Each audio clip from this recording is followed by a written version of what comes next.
A ver, chicos, vamos a partir del módulo de cirugía plástica. Entre hoy y mañana les voy a hablar yo, que soy Álvaro Rubio, cirujano plástico del Hospital de Talca. Le va a hablar también el doctor Sergio Reyes, cirujano plástico de la Clínica Lircay, y la doctora Solange Farías, cirujana general del equipo, parte del equipo de plástica del Hospital de Talca también. Voy a partir el día de hoy con quemaduras. Vamos a hablar aproximadamente entre 1 y 2 horas en cuanto a quemaduras.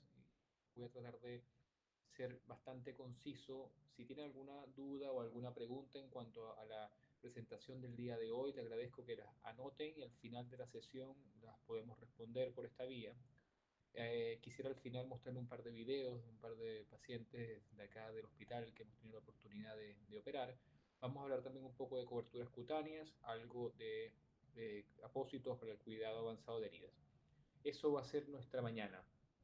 En la tarde, la doctora Farías les va a hablar acerca de úlceras por presión, está el tema también de patología mamaria y el doctor Reyes va a complementar luego el día de mañana con trauma facial y va a hablar un poco de mindful en cirugía. ¿Hasta ahí estamos bien? ¿Se escucha bien? Doctor, se escucha bajito. Ya. ¿Se escucha bien ahí? Un poco mejor, pero todavía se escucha un poco bajo. ¿Se escucha un poco bajo? Dame un segundo a ver si puedo pillar acá, subir el micrófono. ¿Ahí me escuchan? ¿Escuchan mejor? Sí, ahí sí. Ahí sí, ya. Voy a gritar un poco. Ya, partamos. Entonces, vamos a hablar acerca de quemaduras. Hablemos un poco de la parte más general de las quemaduras. Las quemaduras en las urgencias de cirugía muchas veces las miran como algo menor, como algo que se puede manejar ambulatorio, las miran a huevo, la verdad. Es importante que ustedes se lleven la idea que las quemaduras es mucho más serio de lo que generalmente se piensa en las urgencias. De hecho, las quemaduras es el trauma más severo que puede sufrir un ser humano, ya que es un trauma que afecta el órgano más grande que tenemos, que es la piel, por lo cual es un órgano muy severo, es un daño muy severo en el cual va a producir no solamente daños a nivel locales, sino daños a nivel de la microcirculación y daños a nivel hemodinámico que van a repercutir en el estado circulatorio y pueden inclusive desencadenar la muerte del paciente. ¿Qué puede causar una quemadura? Como ustedes muy bien saben, las quemaduras pueden ser causadas por una diversidad de agentes que pueden ser físicos, químicos, biológicos. Dentro de los físicos, fundamentalmente el más frecuente es quemaduras por fuegos directos, por ignición de vestimentas, por fluidos térmicos a punto de ebullición. Esto es importante saber que fluidos térmicos no es lo mismo que agua caliente, no es lo mismo un paciente que se queme con agua caliente a que un paciente que se queme con aceite caliente. Es muy importante, por eso hago hincapié en el término de fluido térmico, ya que hay que siempre discernir en el examen físico, en la anamnesis del paciente, cuál fue el líquido en el caso de que este sea el agente físico el cual causó la quemadura, para tener una proyección de hacia dónde va a ir esta quemadura. Si va a repiterizar, que es lo que generalmente pasa con los fluidos térmicos tipo agua, o en el fondo va a profundizarse y va a ser una quemadura B que va a requerir intervención de cirugía plástica, ya sea injerto o quemadura, cuando es por algún líquido oleoso fundamentalmente. Además, por radiaciones, por corrientes eléctricas como rayos, ya vamos a hablar acerca de esto, por químicos, que pueden ser álcalis, que pueden ser cáusticos, o por medios biológicos. A nivel local puede ser simplemente un eritema transitorio que asemeja a una quemadura solar cuando vamos a la playa, hasta una destrucción total de todas las estructuras en la cual puede inclusive estar expuestas a estructuras óseas.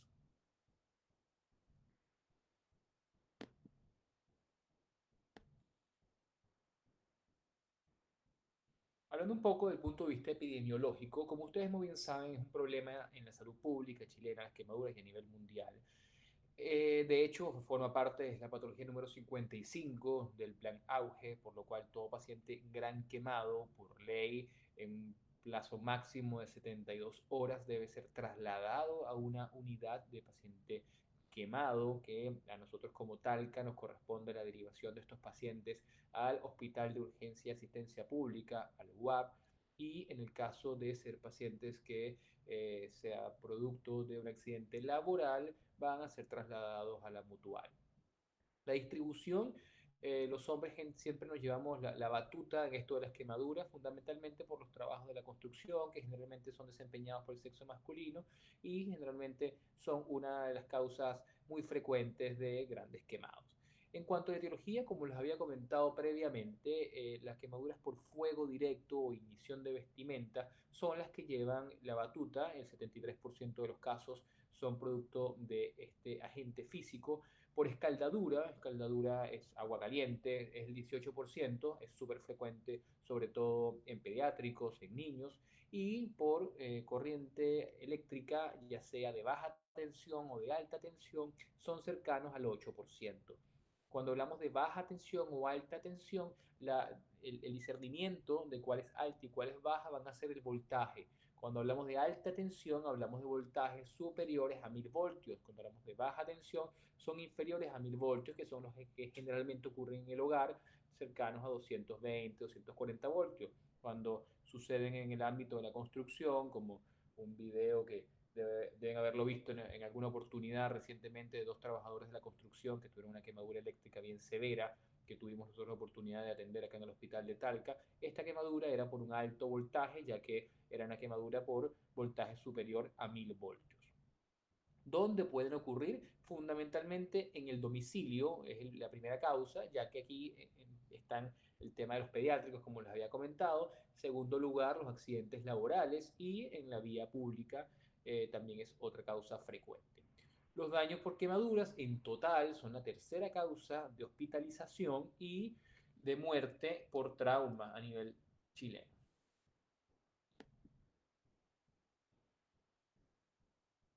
La mortalidad específica, sin embargo, de las quemaduras está disminuyendo, pero en pacientes menores de 60 años. En pacientes mayores de 60 años sigue todavía en ascenso, básicamente, bueno, y se mantiene esta curva en pacientes mayores de 60 años, fundamentalmente por las comorbilidades que tienen estos pacientes, en comparación con pacientes de menores edades, las cuales, gracias en parte por este sistema actual que estamos ocupando, que es el Registro Nacional de Pacientes Quemados, que ya les voy a hablar un poco acerca de esto, y las nuevas tecnologías que se usan tanto para la cobertura cutánea de estos pacientes como el manejo del medio interno, al igual que los sistemas de derivación, ha hecho que disminuya la mortalidad, pero en pacientes menores de 60 años. En pacientes mayores sigue claramente mantenido y hacia la alza su mortalidad.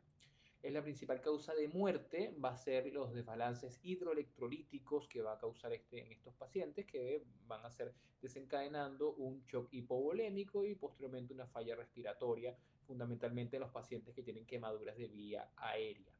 La tasa de mortalidad, la última que tenemos de 2014, es de 4.5 por 100.000 habitantes. Bien, vamos a hablar un poco de algo muy importante que es la fisiopatología. A nivel local, el daño se va a producir por desnaturalización de las proteínas. Esto va a causar que haya una pérdida de la integridad de la membrana plasmática. ¿Qué va a causar esto? La pérdida de la integridad de la membrana plasmática va a hacer que parte del fluido que se encuentra normalmente en el intravascular pase al intersticial. Es por esta causa que los pacientes quemados van a tener una gran alteración de la microcirculación e inicialmente van a tener una fase en la cual va a estar hipodinámico y luego van a estar hiperdinámicos, ya vamos a hablar acerca de esto, en el cual el fluido del intravascular pasa al intersticial y se va a caracterizar clínicamente por edema. Se van a edematizar a nivel faciales y a nivel local. Los dos factores principales que inducen a estos cambios van a ser, primero, la temperatura. A partir de qué temperatura se produce un daño térmico va a ser después de los 44 grados centígrados. Es decir, si nosotros nos exponemos a 44 grados centígrados, un fluido térmico, agua, por una duración de contacto de más de un segundo, ya en ese momento va a empezar a existir cambios locales.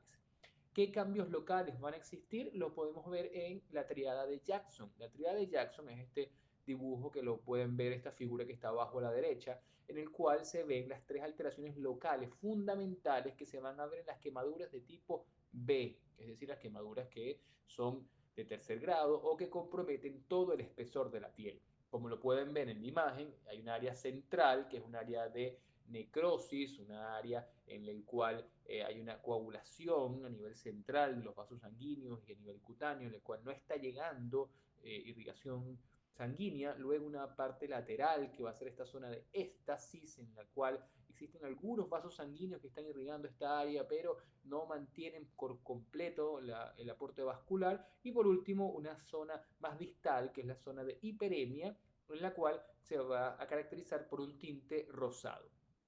Cuando hablamos de grandes quemados, a nivel, en cuanto a porcentaje de superficie corporal total quemado, por encima de 20%. Por encima de 20%, algunas literaturas hablan del 25%, se van a producir alteraciones sistémicas significativas. Estas alteraciones sistémicas significativas van a causar que estos pacientes tengan una probabilidad de fallecimiento mayor al resto de los pacientes. Por esta causa, estos pacientes deben ser tratados en una unidad de pacientes quemados. Las alteraciones sistémicas, como los comentaba previamente, van a ser dos estados. Un estado hipodinámico, que es un estado inicial, que se van a ocurrir las primeras 72 horas de que el paciente entra en contacto por algún agente que le produjo la quemadura, y posteriormente que existió el aumento de la permeabilidad microcirculatoria por esta alteración en la integridad de la membrana plasmática. Los fluidos van a cambiar del intravascular al intersticial y va a ocurrir este estado hiperdinámico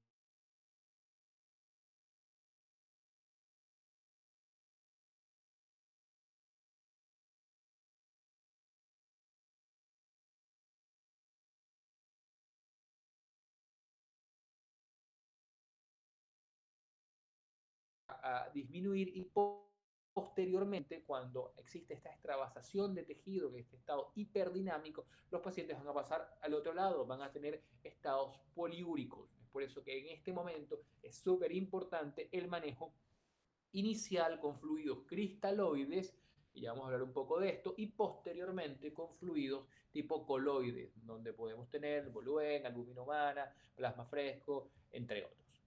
El diagnóstico es quizás lo más importante en el manejo inicial de estos pacientes quemados. Debemos tener bien claro frente a quién estamos enfrente, si es un paciente pediátrico, si es un paciente adulto mayor, un paciente que tiene alguna comorbilidad importante. El peso, el estado nutricional del paciente es súper importante. No es lo mismo una quemadura del 1% en un paciente joven, sano, con un buen estado nutricional, que una quemadura de 1% en un paciente adulto mayor con un mal estado nutricional.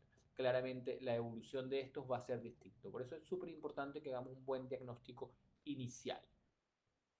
¿Qué tenemos que ver? A nivel local en las quemaduras tenemos que inicialmente calcular la extensión de las quemaduras. Para calcular la extensión de las quemaduras, la regla fundamental que podemos ocupar es la regla de Wallace, la cual es también conocida como del 9%. También ocupando la palma de la mano, que la cual va a ser el 1%, podemos ir sumando las áreas que se encuentran quemadas.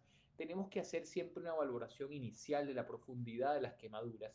Es muy frecuente que en el diagnóstico inicial de las quemaduras siempre se coloca una profundidad muy grande en cuanto a su porcentaje real de quemadura. Esto yo les invito a que vean fotos de pacientes quemados, y además en urgencia se vayan poco a poco familiarizando para que realmente vayan afinando en cuanto al diagnóstico, en cuanto al porcentaje de la quemadura de estos pacientes. Para esto, usar o practicar el esquema de Wallace, que ya se los voy a comentar, va a ayudar para que tengan un cálculo de la profundidad y del porcentaje bastante cercano a la realidad. ¿Qué nos pasa muchas veces? Llega el paciente a la posta y le calculan un 35% de gran quema como gran quemado. Luego de la posta llega a la urgencia del hospital y que lo ve en urgencia le calcula de 35, lo reevalúa y resulta que no es 35 sino 20%, y luego lo vemos nosotros en cirugía plástica y resulta que era un 12%.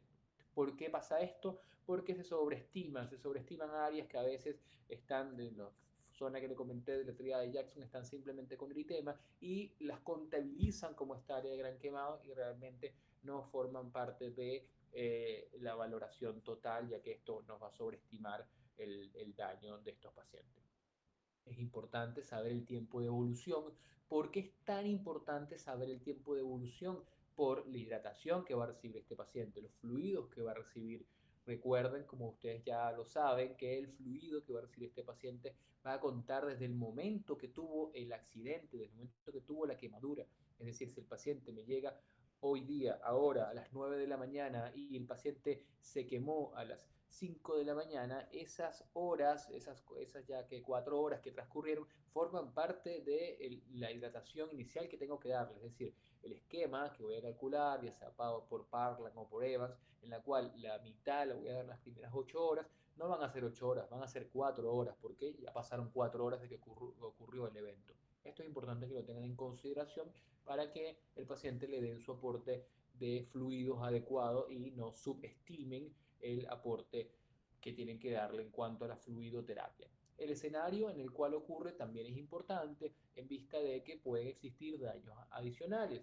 Recuerden, como vimos en la primera lámina, que los quemados, los gran quemados, es un trauma, es decir, estos pacientes tienen que ser tratados bajo los esquemas internacionales del ATLS, es decir, tenemos que hacerle el ABC de estos pacientes, ver si además de la quemadura, que obviamente es lo más alarmante, que digamos un paciente que tiene un defecto cutáneo importante, que tiene un compromiso cutáneo bien extenso, pero a lo mejor no es el problema mayor, a lo mejor el paciente tiene un TEC asociado, el paciente tiene un traumatismo maxilofacial, el paciente tiene un traumatismo abdominal cerrado, tiene unos motores a tensión, puede tener muchas alteraciones en el paciente que a lo mejor las podemos pasar de lado. Por eso es importante que estos pacientes sean vistos inicialmente bajo la evaluación según el ABCDE, según las normas del ATLS.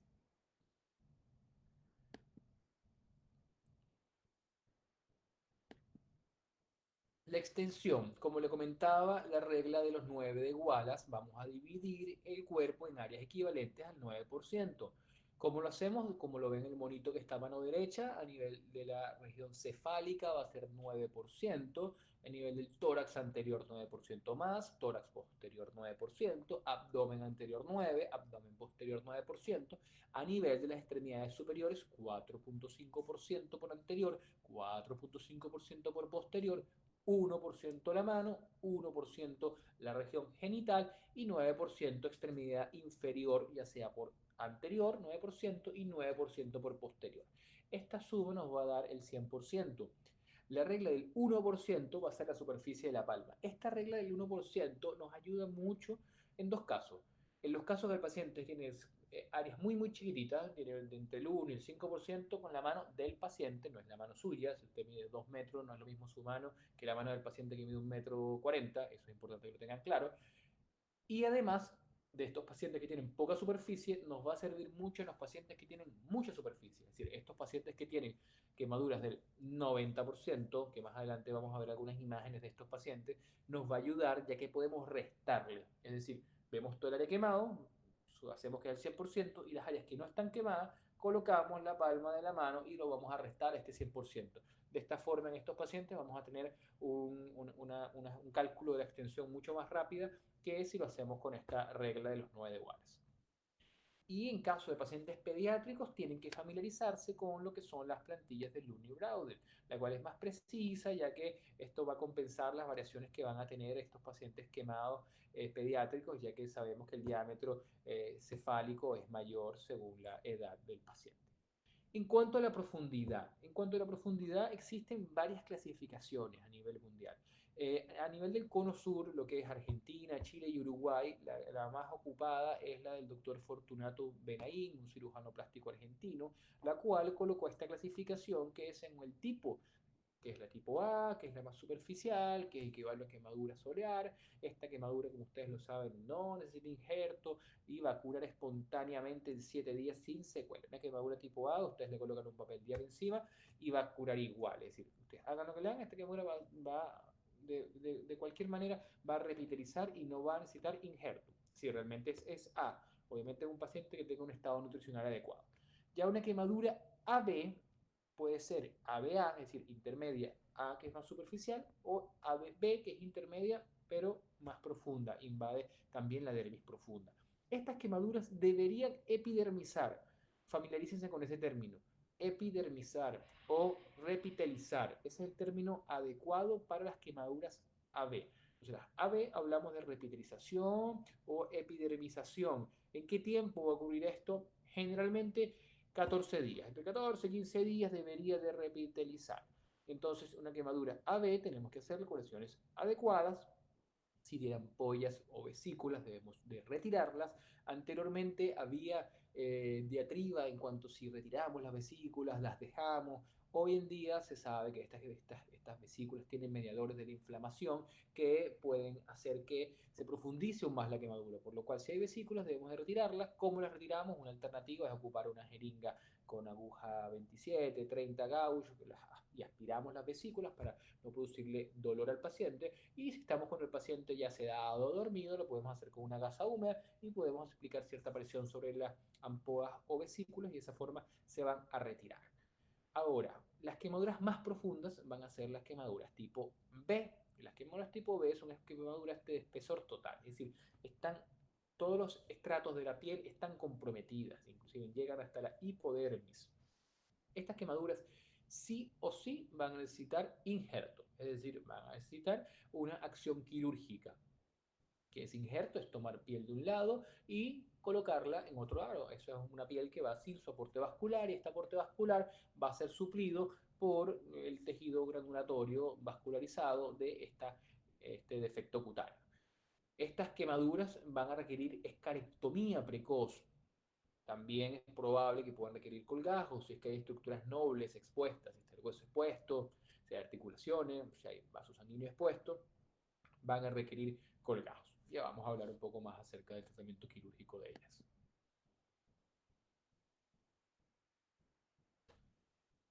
La otra clasificación que está, además de la de BNI, es la clasificación americana que habla de primero, segundo y tercer grado.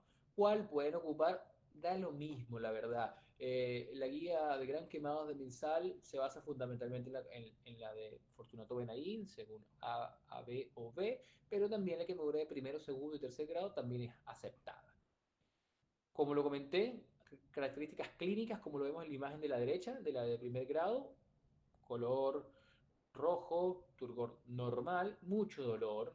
Recuerden que los corpúsculos de Meissner, de Pacini van a estar expuestos, por eso va a haber mucho dolor. Ya en las ABE generalmente no hay tanto dolor, más bien está disminuida la sensibilidad, y en las tipo B o espesor total no va a haber dolor, ya que va a estar quemados todos los nervios superficiales de esa área. La localización. La localización no deja de ser importante. ¿Por qué es tan importante la localización? Es importante porque existen algunas áreas que van a tener algún tipo de connotación estética y funcional. Estas áreas van a requerir un tratamiento específico, ojalá por parte del especialista en el área, para disminuir los trastornos posteriores que puede ocasionar. ¿Cuáles son estas áreas? La cara, el cuello, manos, pies, pliegues articulares, genital, periné, mamas y las axilas. Esto es muy importante que lo tengan en consideración, ya que si tienen un paciente que tenga un porcentaje de superficie corporal que no sea tan elevado, un 2, un 3%, pero resulta que está comprometida la cara, los genitales, este paciente se trata como un gran quemado. Es decir, este paciente va a meritar hospitalización y va a meritar inscripción en el Registro Nacional de Pacientes Quemados, ya que este paciente debe estar en un centro de gran quemados para disminuir las secuelas que pueden producirse en este paciente.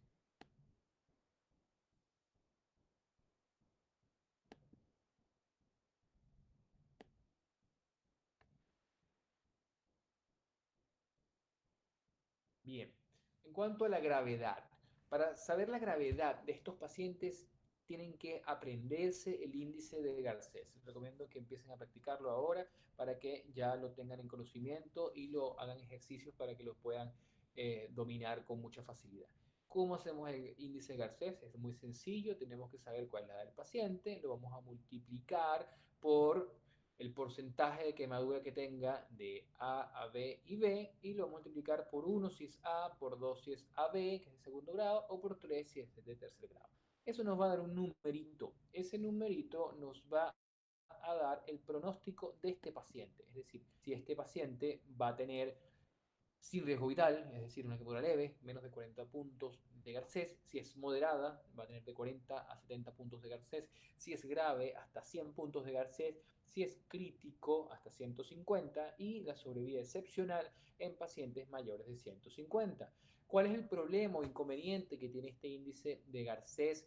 Un cirujano plástico chileno, el cual creó este índice y luego Arts y Rey hicieron una pequeña modificación, es que la edad del paciente a veces sobreestima la gravedad de la quemadura. Es decir, si tienen un paciente de 80 años y tiene una quemadura de 4% por ese segundo grado AB, este paciente ya va a entrar al tiro como crítico, como una mortalidad del 50%. Realmente es un poco elevado el pronóstico y sobreestima un poco la gravedad del paciente, pero todavía se sigue ocupando y deben de manejarlo.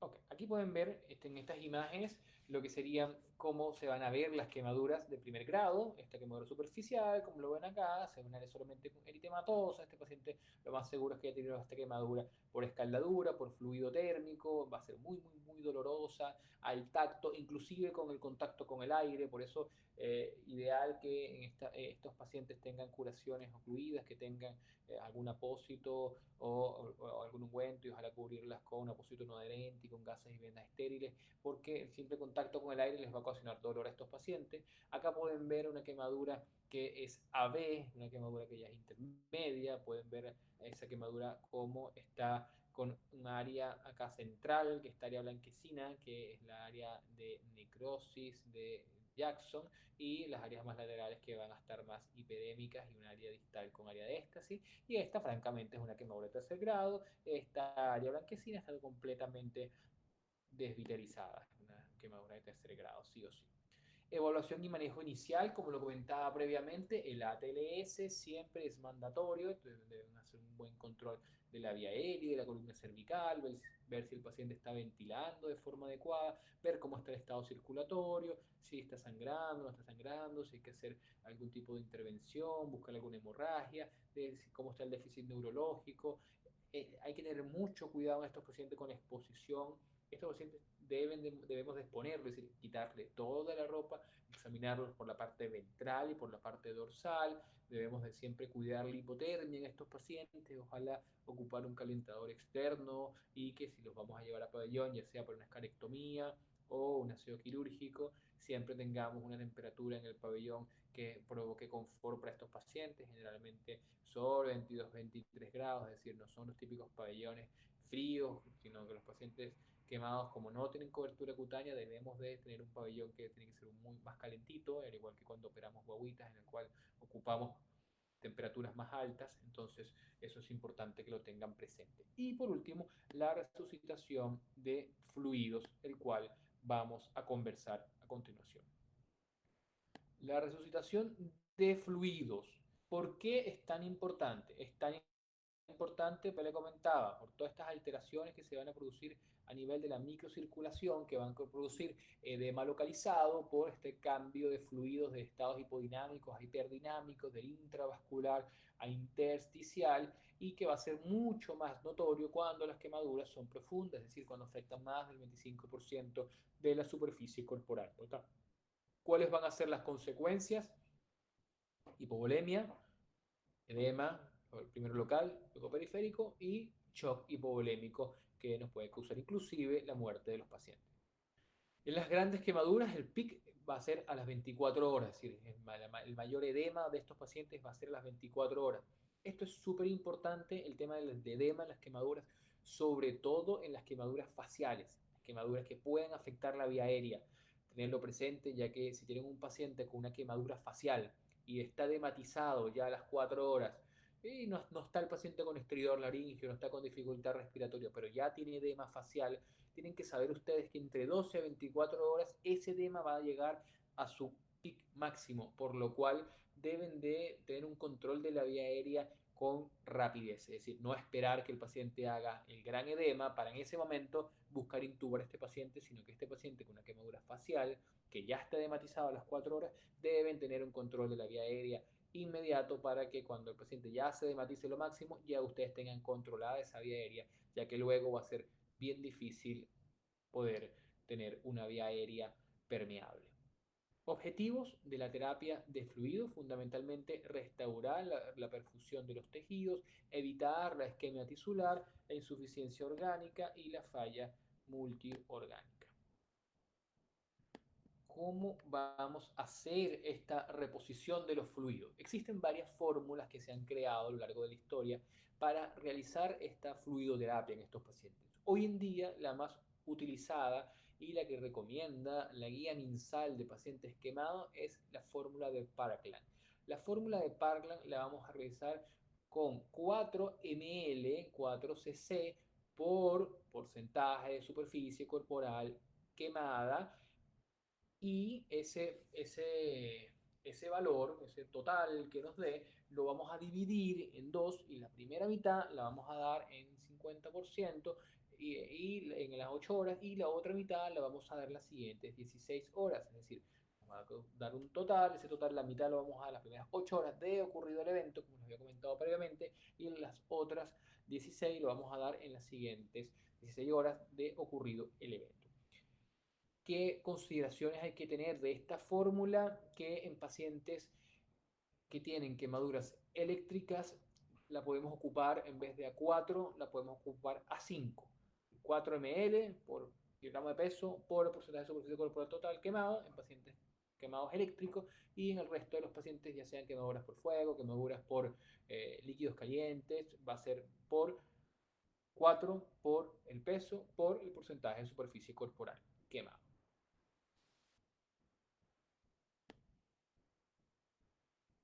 ¿Qué fluido es el que vamos a dar?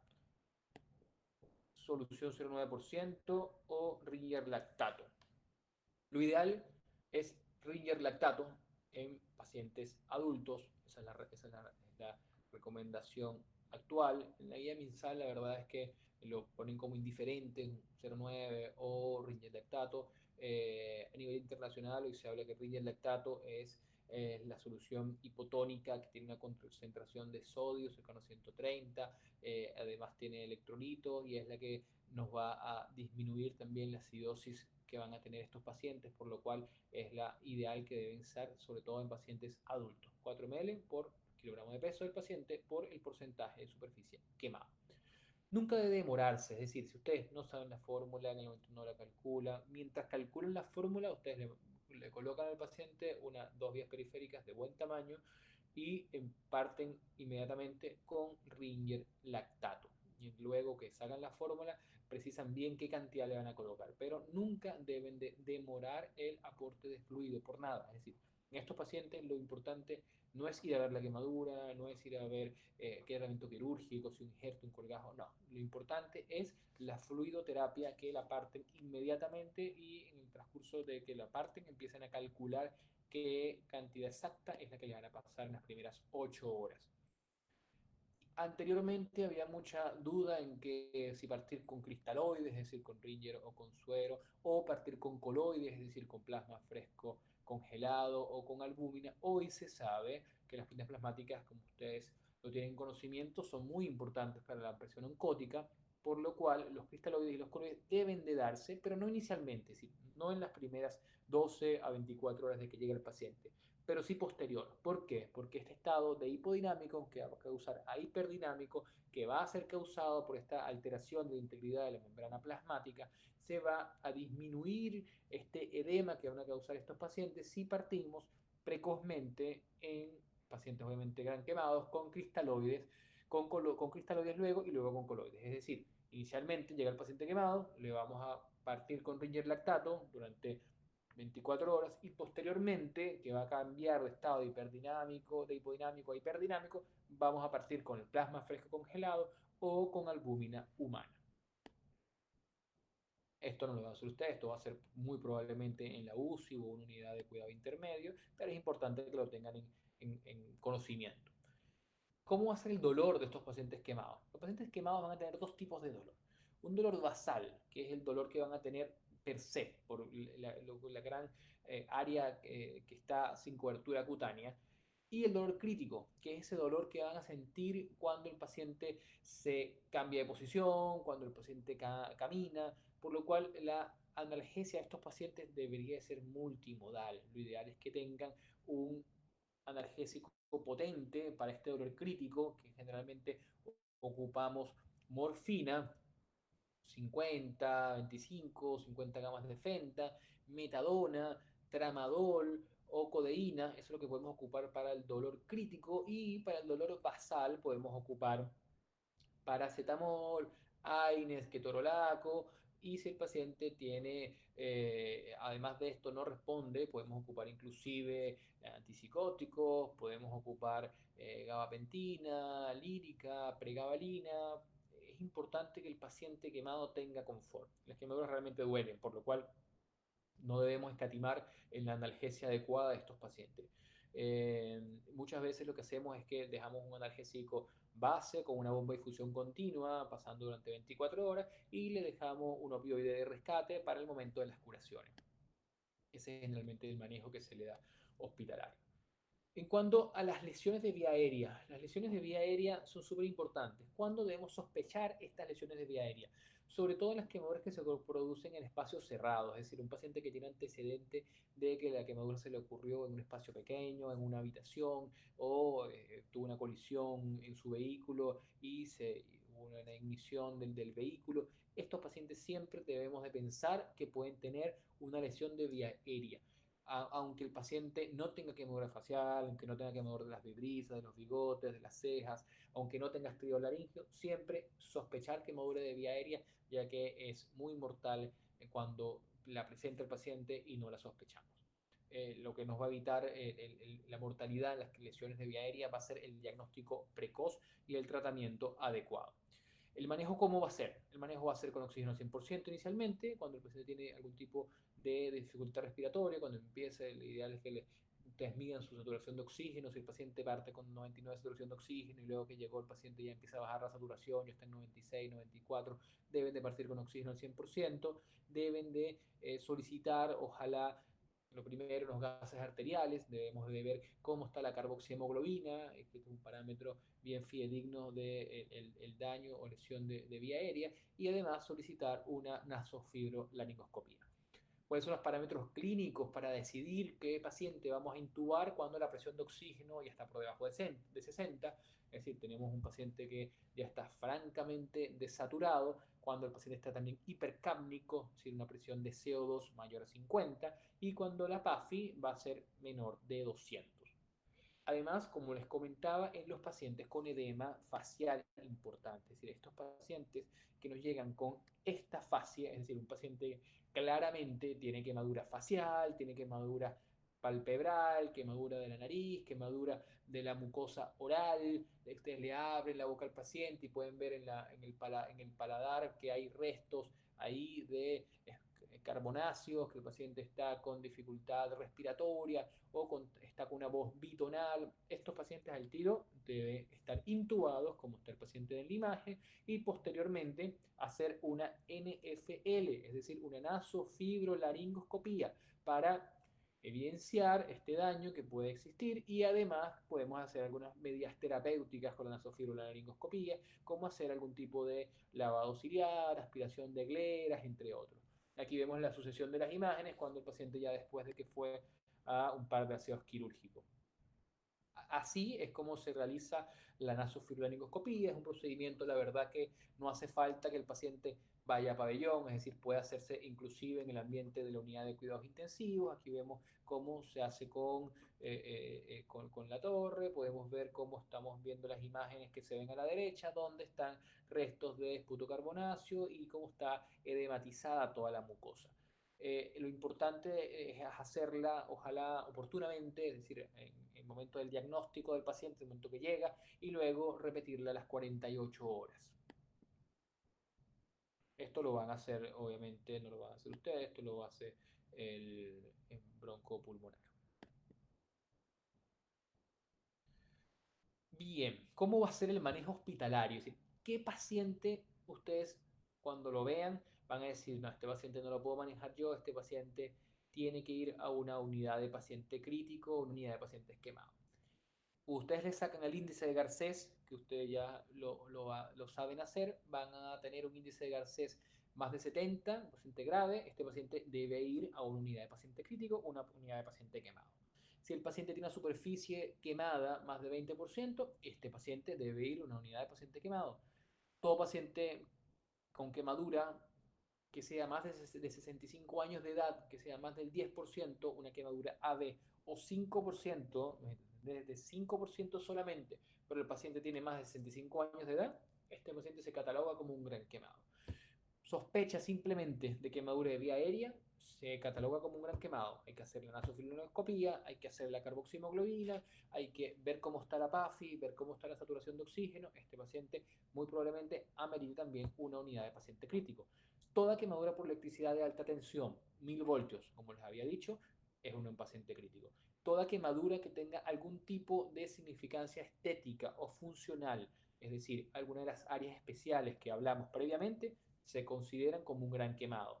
Toda quemadura química, todo paciente que tenga quemadura y además tenga un politraumatismo, paciente en el cual hubo una falla en la reanimación, pasa mucho pacientes de campo, pacientes muy rurales en los cuales llegan muy tarde al hospital, nos llegan después de 14 horas de ocurrido el evento. Estos pacientes muchas veces llegan con falla renal. Cuando ya los recibimos, este paciente tiene rhabdomiólisis, tiene necrosis tubular aguda, el paciente muchas veces necesita algún apoyo dialítico. Estos pacientes van a requerir unidad de paciente crítico. Aquel paciente que está con inestabilidad hemodinámica o requiere drogas vasoactivas, claramente necesita manejo en UCI, y paciente que tenga una patología grave asociada. Un paciente quemado, pero es un paciente que tiene insuficiencia renal, un paciente con ICC, este paciente debe ir a una unidad de paciente crítico.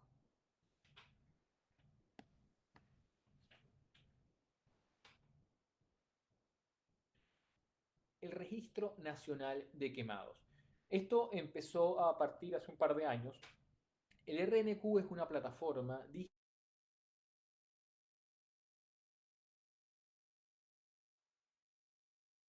para ustedes registrar un paciente acá. Necesitan obviamente tener su registro de médico y simplemente tener su clave única que consiguen obviamente en el registro civil. Con esta clave única, ustedes como médicos pueden hacer el registro nacional de pacientes quemados, y deben hacerlo ya que es ley, cuando reciben un gran quemado. Si ustedes reciben un paciente gran quemado, aparte de todo este manejo inicial que ya hemos conversado, este paciente tiene que ingresarlo en esta plataforma, en el RNQ. Y además debemos de hacer el IPD de la prestación auge, ya que este paciente tiene una garantía que tiene que cumplirse, en el cual en 72 horas debe ser trasladado a una unidad de paciente crítico, a un centro de quemados. Esto va a ser con todos los pacientes FONASA. Cuando el paciente tenga un accidente laboral y sea mutual, no se registra en el RNQ, pero sí igual tienen que hacerle su IPD, su constancia del auge, y los va a rescatar o el ASH o la mutual, y los va a trasladar muy probablemente para Santiago a la Clínica Indisa o al Hospital del Trabajador. Resumiendo un poco, las soluciones de hidratación, como les conversé, en ambos son cristaloides, tanto en adultos como en pediátricos. En adultos les recomiendo el Ringer lactato, ya que es la recomendación a nivel mundial, y en niños les recomiendo solución fisiológica. La nutrición es importante partirla precozmente.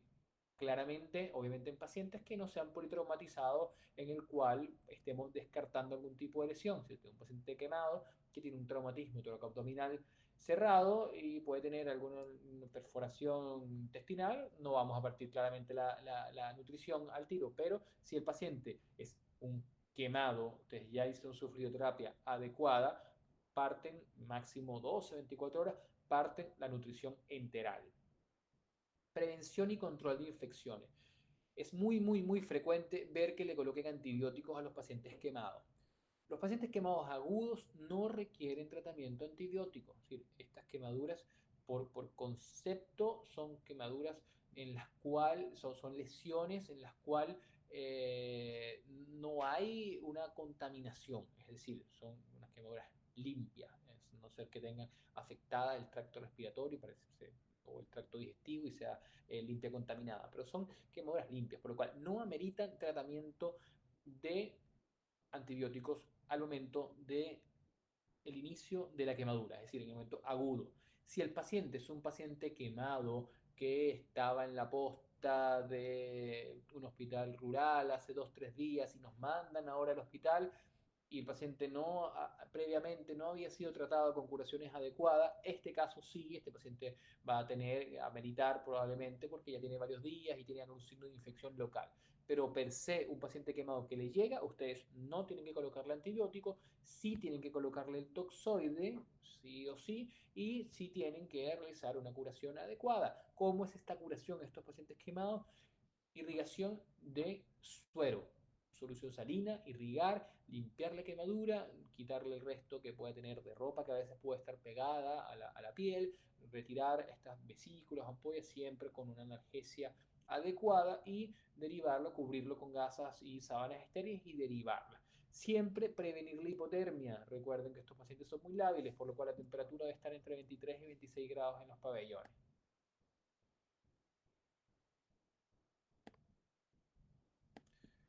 Bien, vamos a hablar un poco del tratamiento quirúrgico de estos pacientes. El aseo quirúrgico inicial, como les acabo de decir, aseo por arrastre con solución fisiológica, preparar un campo estéril definitivo y posteriormente, ya cuando esté en el sitio donde va a realizar el tratamiento definitivo a este paciente, le vamos a dar cobertura con apósitos no adherentes. Es decir, si ustedes reciben este paciente en un apósito, usted le hace una curación con suero fisiológico, una buena analgesia, le colocan su toxoide y cubren al paciente. Si usted tiene un apósito no adherente como Telfa, lo pueden colocar. Si no tienen apósitos no adherentes, le pueden colocar simplemente sábanas secas, sábanas estériles al paciente y lo mandan.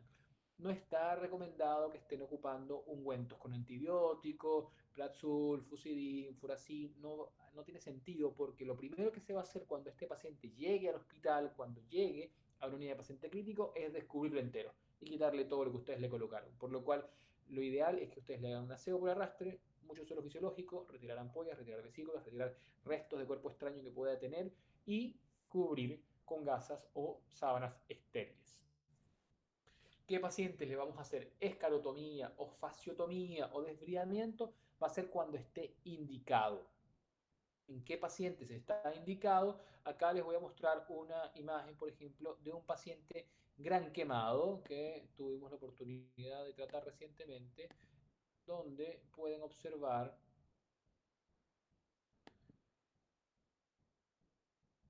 Aquí pueden ver, este es un paciente que tuvo un compromiso de superficie corporal total del 85%. Pueden ver acá cómo está completamente trombosada todos estos vasos sanguíneos superficiales. Como pueden ver, toda esta red colateral, significa que están totalmente trombosados todos estos vasos sanguíneos, todo este tejido blanquecino se denomina escara.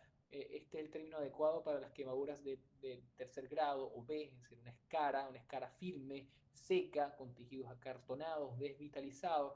Pueden ver aquí a nivel testicular cómo está edematizado considerablemente, esto debido a lo que les comentaba de la alteración de la membrana plasmática, cómo está el pene casi completamente colapsado.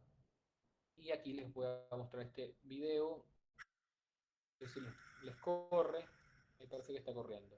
Ahí pueden ver cómo esta área no se quemó, que es donde tenía el cinturón. Estas incisiones que ustedes ven acá, estas incisiones son incisiones de escarotomía. Esto es una escarotomía en tórax. ¿Por qué? Porque este paciente tiene un compromiso de la quemadura circunferencial, es decir, el tórax anterior, tórax posterior, abdomen posterior, estaba completamente quemado, por lo cual crea una restricción ventilatoria y circulatoria. Nosotros al pasar simplemente el bisturí por estas quemaduras se abren, se abren completamente porque la presión de los compartimientos está muy elevada. Entonces, este paciente lo llevamos a pabellón. Acá pueden ver cómo le hicimos una escarotomía, que fue abrir esta escara, como les comentaba, y le hicimos además fasciotomía en algunas áreas donde había compromiso vascular. Aquí pueden ver cómo está la afectación muy grande. Es un paciente que está quemado per se, están quemados todos los pliegues, están quemados a nivel genital, quemadura facial, y la extremidad superior como se encuentra completamente comprometida. Y acá ven a nivel de la mano fue donde tuvimos que hacer una fasciotomía y escarectomía en algunas áreas, que ya se las voy a mostrar. Bien, sigamos.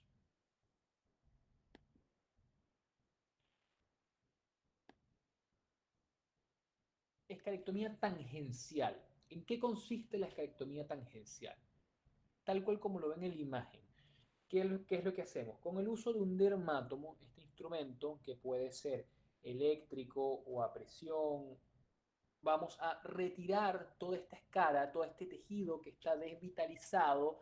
De esta forma, el área profunda de lo que no esté afectado por la quemadura, ya sea hipodermis o fascia, inclusive eh, músculo, va a granular y posteriormente en otro procedimiento quirúrgico vamos a poder dar cobertura.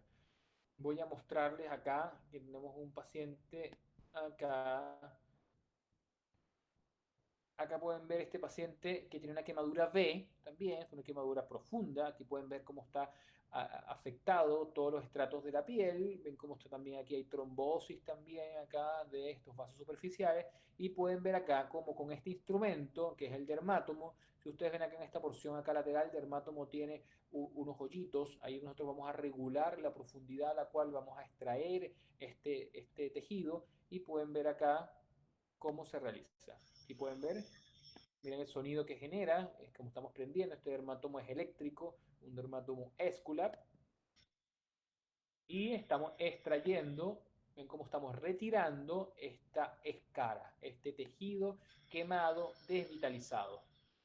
Se retira ese tejido y se hace con presión, con una compresa, con suero y con epinefrina para disminuir el sangrado. Miren cómo estamos retirando todo este tejido quemado. Cuando vemos que existe sangrado puntiforme, eso nos va a decir que en esa área hay vascularización, es decir, hasta esa área vamos a llegar. Recordemos el principio, primero noche, no vamos a hacer más daño del que está. Entonces tenemos que regular con el dermátomo a qué profundidad vamos a extraer este tejido para de esa forma saber cuándo vamos a parar. Estos vasos que están trombosados también hay que retirarlos porque están completamente desvitalizados.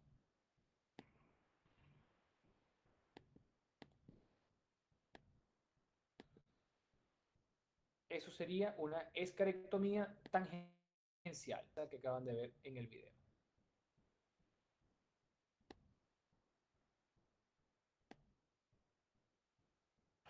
Cuando está indicado en las quemaduras de tercer grado, también en algunos de segundo grado, pero cuando son muy profundas, sobre todo cuando están afectadas áreas estéticas, esto como que estas escarectomías precoces aceleran la tasa de curación de nuestros pacientes y hay también aquellos pacientes que no logran epidermizar de forma espontánea. ¿Cuándo hacemos la escarectomía total? ¿Qué significa la escarectomía total? Ya vimos lo que es la escarectomía tangencial, la que acaban de ver ahora con el dermátomo. ¿Cuándo hacemos la total? La total, ¿qué hacemos? Removemos toda la escara, inclusive el tejido subcutáneo, hasta la fascia, es decir, o hasta hipodermia, hasta que veamos tejido 100% sano. Esto lo hacemos fundamentalmente en pacientes que tienen quemaduras mayores al 20% de la superficie corporal total, que tienen fallas en la perfusión tisular. También lo podemos hacer con uso de electrobisturí o con tijeras de Metzenbaum o con uso de dermátomos manuales en bloque, resecándolo hasta la fascia. Aquí vamos, les voy a mostrar un video de una escarectomía total. Pueden verlo acá. Aquí tenemos un paciente con una gran quemadura en tórax y aquí vemos cómo estamos con la tijera de Metzenbaum haciendo una escarectomía total. Miren cómo estamos retirando toda esa escara y abajo lo que está quedando es hipodermis. Esto que está quedando acá es hipodermis.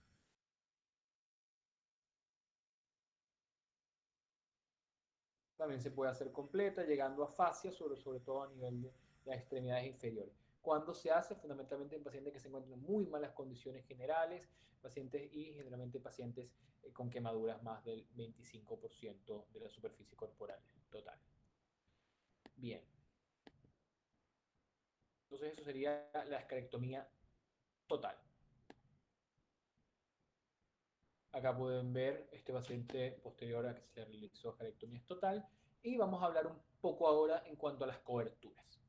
Las coberturas va a ser, pueden ser o transitorias, es decir, vamos a dar una cobertura para disminuir la pérdida proteica que va a existir por estas quemaduras o coberturas definitivas, es decir, esta cobertura ya va a ser la que el paciente va a tener de por vida. Las coberturas transitorias fundamentalmente pueden ser sustitutos dérmicos. Dentro de los sustitutos dérmicos tenemos matrices dérmicas. Las matrices dérmicas pueden ser de colágeno bovino, pueden ser de colágeno porcino, pueden ser también de origen cadavérico, ya sean o injertos o también pueden ser de donantes vivos o frescos. Las coberturas o estos sustitutos dérmicos que anteriormente se hacían mucho por donantes cadavéricos ya hoy están en desuso, fundamentalmente por todo lo que implica, la logística es compleja, así que lo que más se usa en cuanto a las coberturas transitorias hoy en día son las matrices dérmicas. Las matrices dérmicas, las que conocemos en la actualidad, las que más usamos, es el EasyDerm, el EZDerm, existe también el Alloderm y existe también el Matriderm, que es de tipo porcino, y el clásico es el Integra. Estas coberturas transitorias, ¿qué es lo que nos van a dar? Nos van a dar fundamentalmente dermis. Lo que más, no, lo que más uno añora con estos pacientes quemados es la dermis. La dermis es la que nos va a dar la elasticidad de la piel. Entonces, al perder dermis, si nosotros injertamos sobre el tejido solar subcutáneo, este aspecto de esta reconstrucción va a ser con un tejido firme, rígido, que se va muchas veces a retraer, que van a ser bridas secundarias. En cambio, cuando ocupamos coberturas con estos sustitutos dérmicos, los cuales nos van a dar esta elasticidad, el resultado estético y funcional va a ser mejor. Coberturas definitivas, injertos de piel, que lo más ocupado son autoinjerto, de piel del mismo paciente, que le vamos a darle cobertura, es decir, transponer de un sitio a otro. Entre los sitios más ocupados para tomar injertos, que lo vamos a hacer con el mismo instrumento que les mostré anteriormente, que es el dermátomo, va a ser la cara anterior de los muslos y el cuero cabelludo. El cuero cabelludo es un sitio que tiene una tasa de repetitización muy grande y cuando son pacientes muy gran quemados, como ese paciente que le mostré en el video, podemos ocupar la técnica MIC, que ya le voy a hablar un poco acerca de esa técnica. En cuanto al el síndrome compartimental es el aumento de la presión de los compartimentos fundamentalmente por encima de 27 milímetros de mercurio, cuando lo vamos a sospechar en toda quemadura circunferencial, como les mostré en esa paciente que era gran quemado, en el cual les mostré el video. Este paciente tenía una presión del compartimiento elevado, por eso inicialmente le hicimos la escarotomía y si eso no hubiera sido suficiente, tenemos que llegar hasta la fascia del músculo y abrirla. Cuando vamos a sospechar que el paciente está haciendo un síndrome compartimental, lo mismo que cuando el paciente tiene una oclusión arterial aguda, es decir, las famosas 6P. El paciente tiene disminución del pulso, el pain del dolor, el paciente tiene parálisis, el paciente tiene parestesia, el paciente tiene poiquilotermia, el paciente tiene paraplegia, el paciente tiene una consistencia muy aumentada. Estos casos vamos a sospechar de síndrome compartimental y debemos de tratarla en el momento indicado. ¿Cuándo es el momento indicado? Ojalá antes de 6 horas de que exista ese aumento en el compartimiento. Después de las 6 horas de que exista el aumento de presión en el compartimiento, muchas veces estos cambios van a ser irreversibles, por lo cual debemos de tener un alto índice de sospecha en todos pacientes que tengan una quemadura circunferencial. Debemos rápidamente pensar, este paciente puede hacer un síndrome compartimental, debo hacerle una escarotomía, es decir, abrirlo con el bisturí, y si no, fasciotomía, es decir, profundizar más esta escarotomía, llegar a la fascia y abrirla. Estos pacientes van a tener inicialmente edema tisular, luego aumenta la presión de los tejidos, va incrementando hasta llegar por encima de 25, esto va a alterar la perfusión de los tejidos, va a causar hipoxia tisular, por último isquemia y necrosis del miembro. Aquí vemos este dibujo de la escarotomía, sin embargo ustedes ya lo vieron en el video, y si no, la fasciotomía como lo ven en este video. Aquí vemos primero escarotomía, luego abre la fascia, que es decir, quedan expuestos los vientres musculares. Cuando ustedes hacen esto, los vientres musculares están como llenos de agua, están edematizados y ustedes claramente ven cómo se libera, cómo sale y a nivel distal, de hecho, ustedes pueden colocar el oxímetro de pulso del paciente, lo pueden colocar a nivel distal, a nivel de los dedos del pie o de la mano y pueden ver cómo está disminuido. Este es otro parámetro que nos orienta a pensar de que este paciente va a meritar una escarotomía o fasciotomía.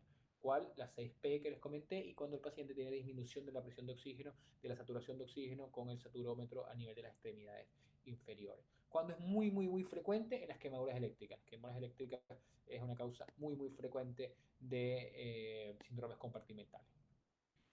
Hablemos un poco de lo que estamos hablando. Las quemaduras eléctricas pueden ser fundamentalmente por cuatro formas. La primera, cuando lo asociado posterior a quemadura eléctrica, que va a ser la ignición de vestimentas. De hecho, si ustedes ven un paciente con quemadura eléctrica, generalmente tiene un sitio de entrada, que es un sitio que generalmente es pequeño, un sitio de salida de la corriente, porque la corriente va a tener un tránsito, la corriente va a ir venciendo la resistencia de los tejidos, lo que tiene menor resistencia va a ser los nervios por superficial, lo que va a ser lo primero que se quema, hasta lo que tiene mayor resistencia, que va a ser el hueso, y además de eso, probablemente donde cuando vaya a salir esta corriente eléctrica, va a haber una quemadura a nivel local, si hay vestimenta en ese sitio y va a estar asociada.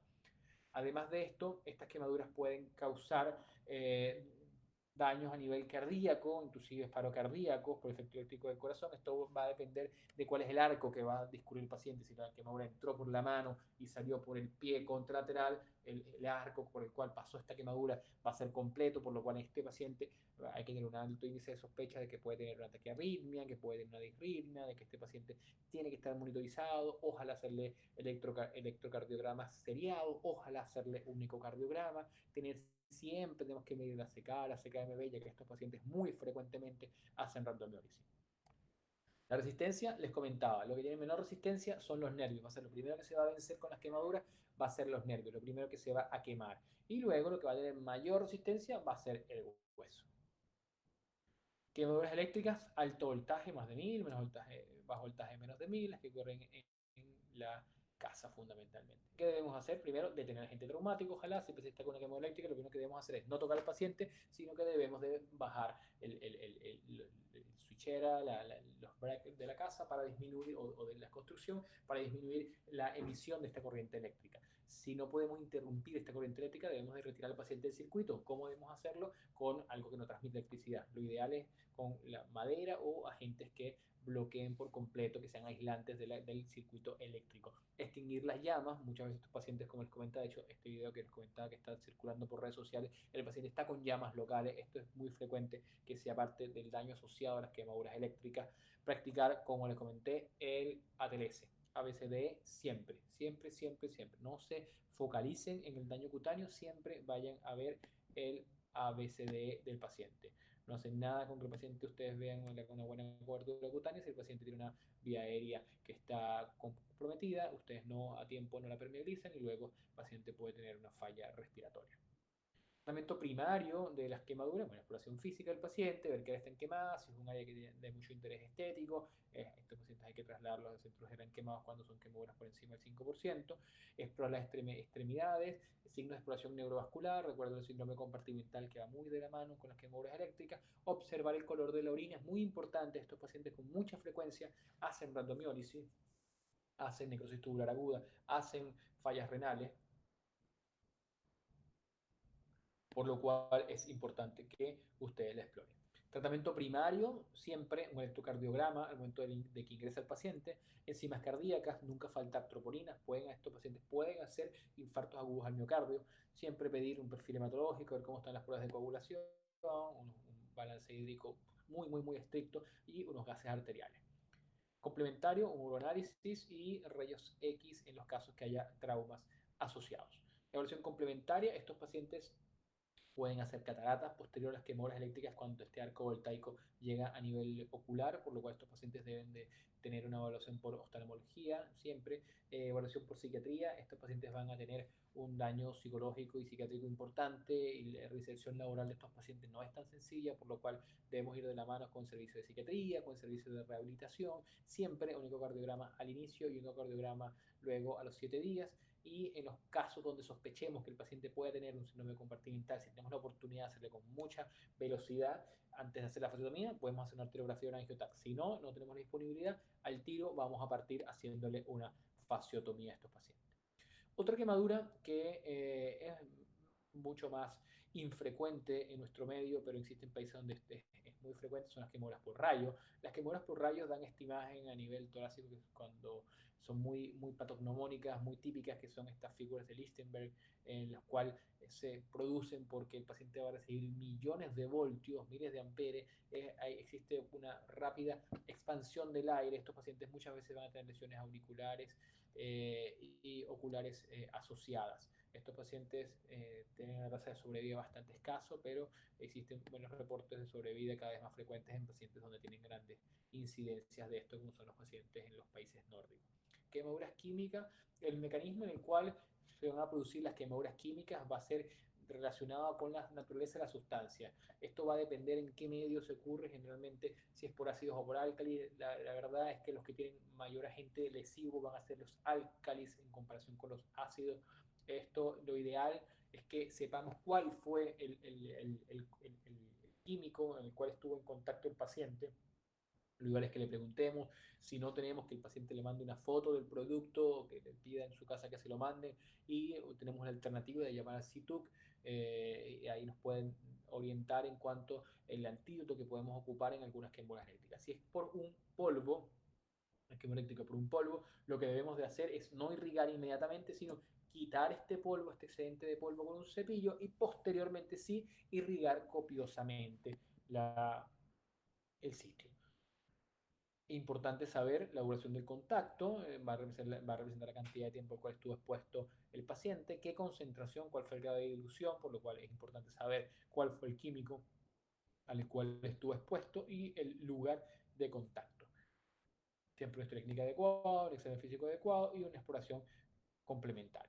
Siempre, como les digo, si es polvo, retirar el polvo con un cepillo, luego un lavado adecuado y copioso con solución 0,9%, su reanimación tal cual como lo comenté con el resto de los pacientes y el tratamiento específico de la herida.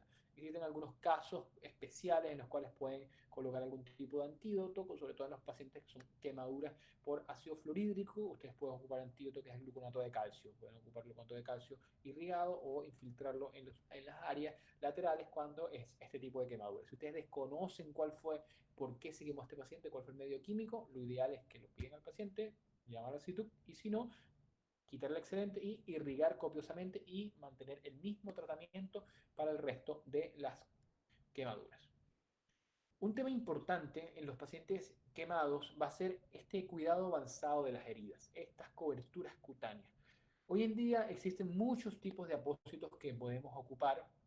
Existen apósitos que son desde los más sencillos, como que impiden que la quemadura se adhiera a estas gasas, como pueden ser la telfa, como puede ser el Yellownet, que no es más que una gasa con petrolato, los cuales no impide esta adherencia a la herida, disminuyen parcialmente la pérdida de líquidos y electrolitos, alivia el dolor de la herida. Recuerden que la exposición de estas quemaduras con el medio ambiente va a ocasionar dolor, por lo cual es súper importante que ocupemos algún tipo de apósito no adherente y además que nos va a mantener la herida aislada del medio externo, por lo cual va a limitar la colonización y la proliferación bacteriana.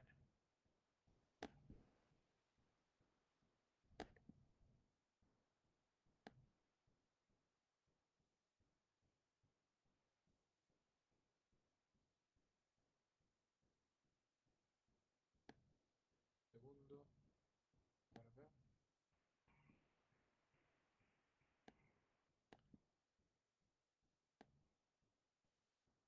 Bien, que es importante que tenga un apósito. Tiene que ser flexible, tiene que ser estéril, obviamente. Ojalá que nos prueba hemostasia y tiene que ser efectivo. ¿En qué disponemos en la actualidad? Disponemos de apósitos de varios tipos. Disponemos de apósitos que nos van a promover la cicatrización, apósitos que nos van a mantener en un medio húmedo. Realmente el medio húmedo es el medio adecuado para promover esta repitelización, que recuerden que es el término que les había comentado que íbamos a hablar cuando son pacientes con quemaduras intermedias.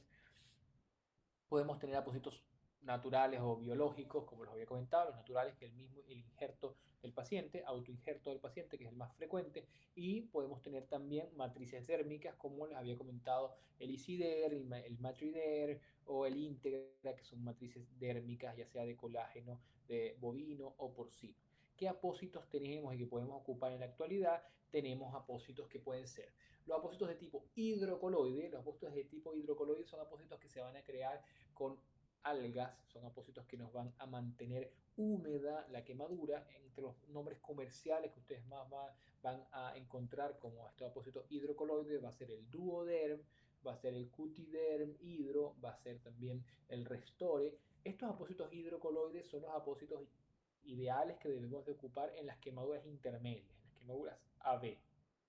Estos nos van a proveer un ambiente húmedo que fortalece la repitelización. Existen también otro tipo de apósitos, que son los apósitos de alginato.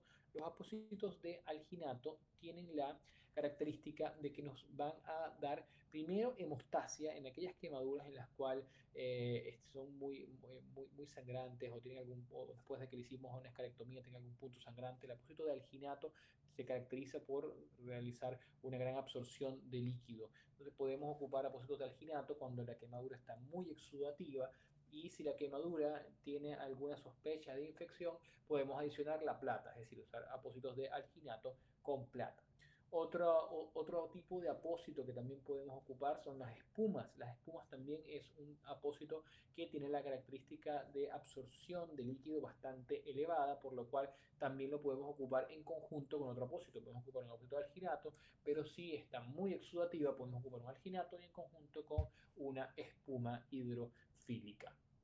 Aquí vemos lo que les comentaba de estos apósitos, de estas matrices dérmicas, el íntegra, que puede ser bicapa o monocapa, un componente dérmico y epidérmico. Lo colocamos sobre la quemadura, hay que esperar un tiempo generalmente de 14 días por lo menos, luego ahí vamos a quitar el íntegra. Esto nos va a proveer básicamente dermis, es decir, no va a poseer epidermis, por lo cual una vez que lo descubramos a los 14 días, este paciente hay que colocarle un autoinjerto que va a ser la epidermis definitiva de este paciente. También existe el aloderm, que es otro tipo de...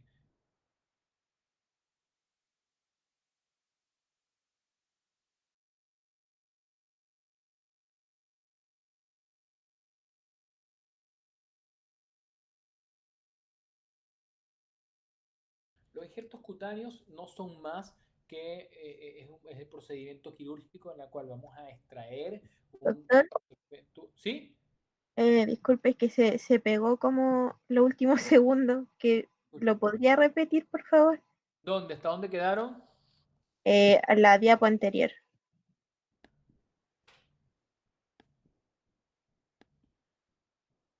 Ahí. Sí, Perfecto. Ya, gracias. acá en esta diapo lo que le comentaba es que existen estas matrices dérmicas que la restricción que tiene es que son muy costosas. O sea, el íntegra, una lámina de íntegra nos puede costar 1 millón, una lámina de 10 por 10, muy costosa, ya que esto es dermis. Esto es dermis, es muy bueno porque nos va a dar a la piel elasticidad, y lo vamos a ocupar fundamentalmente en pacientes que tienen compromiso de áreas estéticas, es decir, en la cara, en pliegues axilares, ya que nos va a dar un mejor resultado estético y funcional. Existe el íntegra, existe el aloderm, existe el matriderm y el isiderm, son como los más frecuentemente utilizados. Acá en el hospital de Talca no los ocupamos con frecuencia, casos muy seleccionados hemos logrado que nos den la compra de estas matrices dérmicas, pero no los ocupamos con tanta frecuencia por el costo que tiene, así que muchas veces el paciente lo que tenemos que hacer es que esperar que repitelice o que granule el tejido y encima colocar un injerto cutáneo.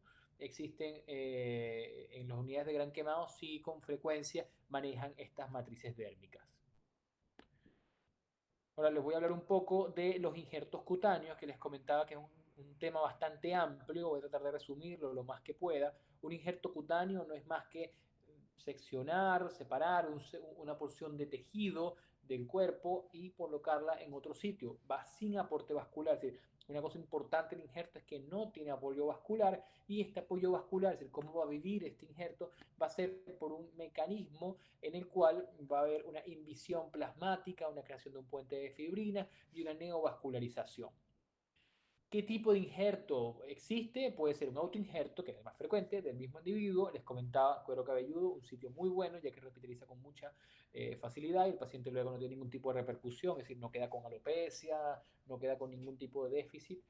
Además, también podemos ocupar otras áreas como van a ser los muslos, espaldas, glúteos. El isoinjerto, cuando es en gemelos univitelinos, es muy frecuente este tipo de injerto. Los aloinjertos, que son las de la misma especie, y los serinjertos, que son de especie distinta, fundamentalmente de origen porcino, que como les comentaba, están en desuso cada vez más por el auge de estas matrices dérmicas. ¿Cómo pueden ser los injertos? Tienen distintos grosores.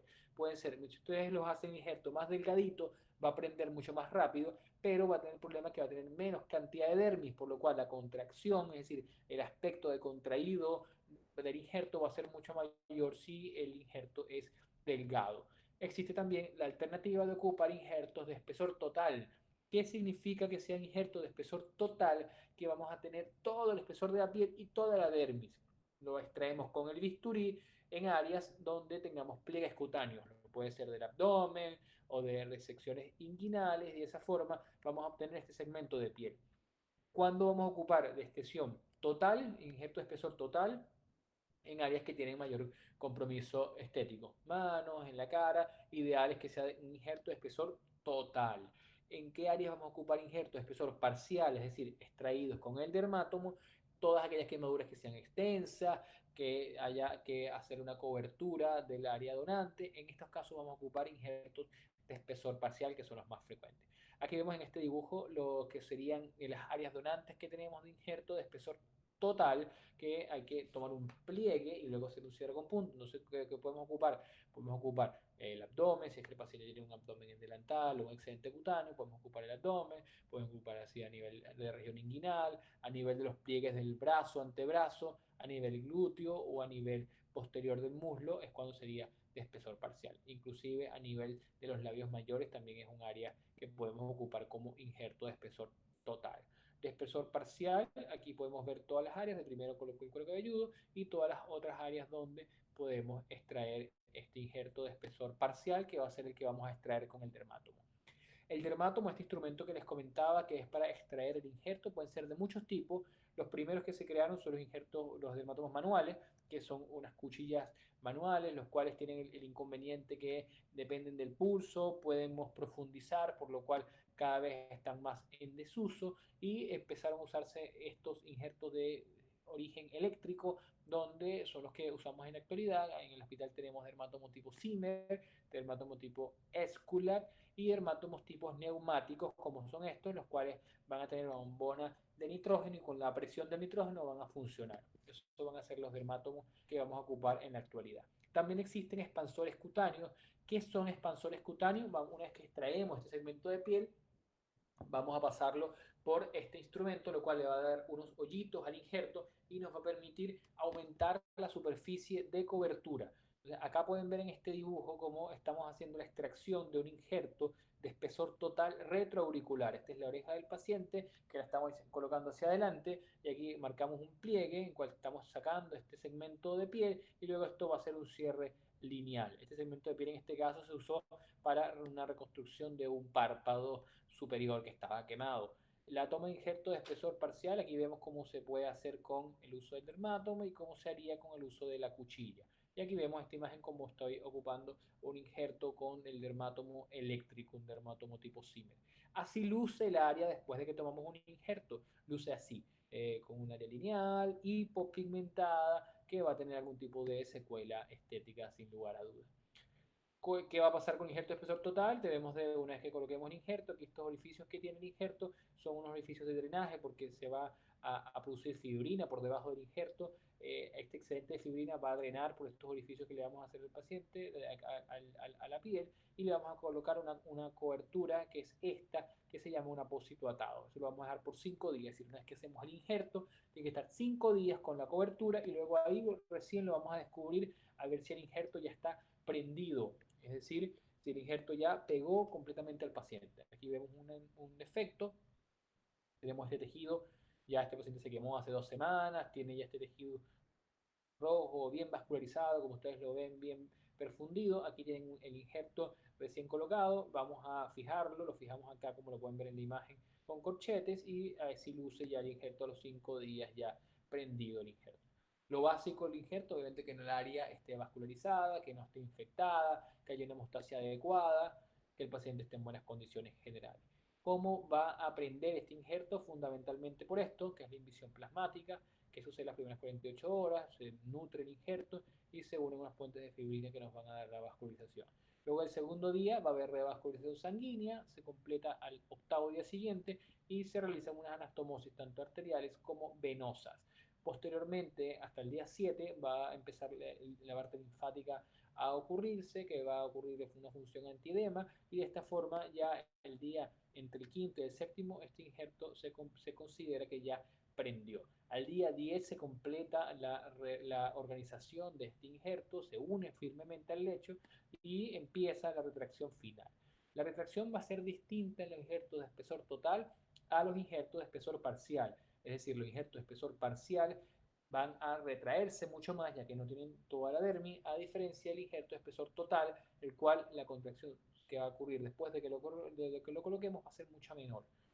La reinervación, esto es algo muy frecuente, estos pacientes, esa área va a quedar hipoestésica, no van a sentir en esa área donde fue injertada. Después del año y medio, ahí va a culminar donde empiezan a aparecer, según los corpúsculos, las sensaciones táctiles dolorosas y térmicas.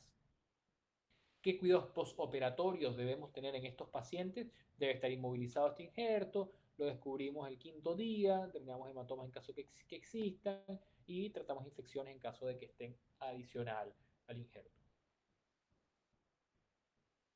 En el área donante, es decir, donde sacamos el injerto, debemos de levantar la cura el cuarto día, después de que nosotros descubrimos el injerto el quinto día y luego 4 días después vamos a descubrir el área donante. Ahí en ese momento podemos aplicar apósitos adhesivos y crema humectante, luego que lo vamos a aplicar por lo menos por 6 meses. ¿Por qué crema humectante sobre el injerto? Porque este injerto no va a tener glándulas sudoríparas, por lo cual se va a resecar mucho. Entonces debemos en los primeros 6 meses, mientras ocurre esta formación de estas glándulas, e hidratarla externamente con crema hidratante.